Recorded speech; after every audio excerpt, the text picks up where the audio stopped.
Ready? 12 forecast.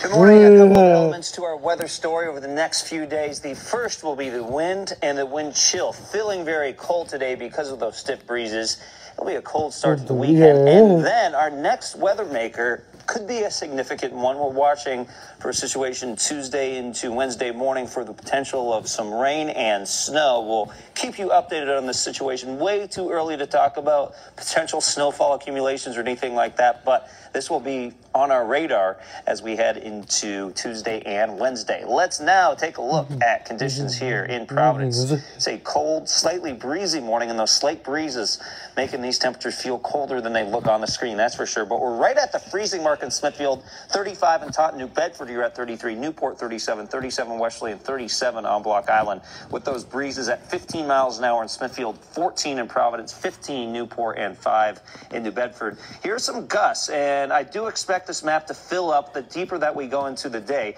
Right now we're at 22 miles an hour in Smithfield, 21 Providence, 23 is our current wind gust in Newport. Wind chills, of course, these are the feel-like temperatures.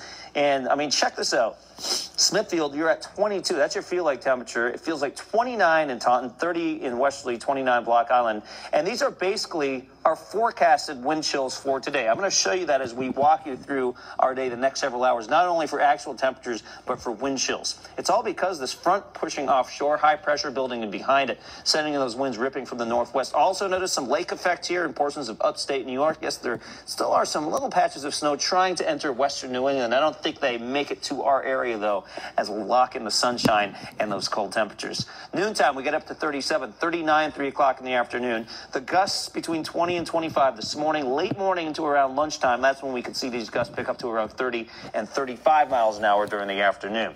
Our temperatures should be fairly similar from Providence down to the south coast, forecasting upper 30s to around 40 degrees from Providence to Newport, Jamestown, and Westerly, and over into New Bedford. A smidge cooler for Smithfield, Woonsocket, and West Greenwich, with highs in the mid to upper 30s. This evening, actual temperatures going to around freezing, and then into the upper 20s just before midnight. So you definitely want that winter jacket if you have late night plans on this Friday evening. And then those low temperatures going to low 20s and upper teens tomorrow morning. So here are the wind chills that I promised you I'd walk you through. So let's do that right now. This is 2 o'clock this afternoon, feeling like it's around 27 in Providence, 26 in Smithfield, 27 in Newport.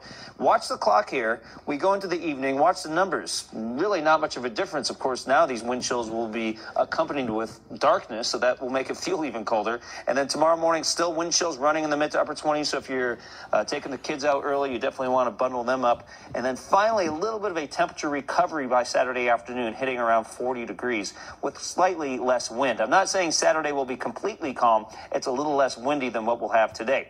So by Sunday, here's our key difference. We get up to around 52 of the mix of sun and clouds after starting at 30 on Sunday morning. So even though we do have some milder weather on the way, it takes a good part of Sunday to get there. And there's the system that we're watching for Tuesday and Wednesday, rain potentially ending as some snow. You can always get updates over on our website. And Tony Petrarca, our chief meteorologist, he's in with updates starting live at 5. Now let's get you over to Melissa as a look at traffic. Okay, guys, I'm going to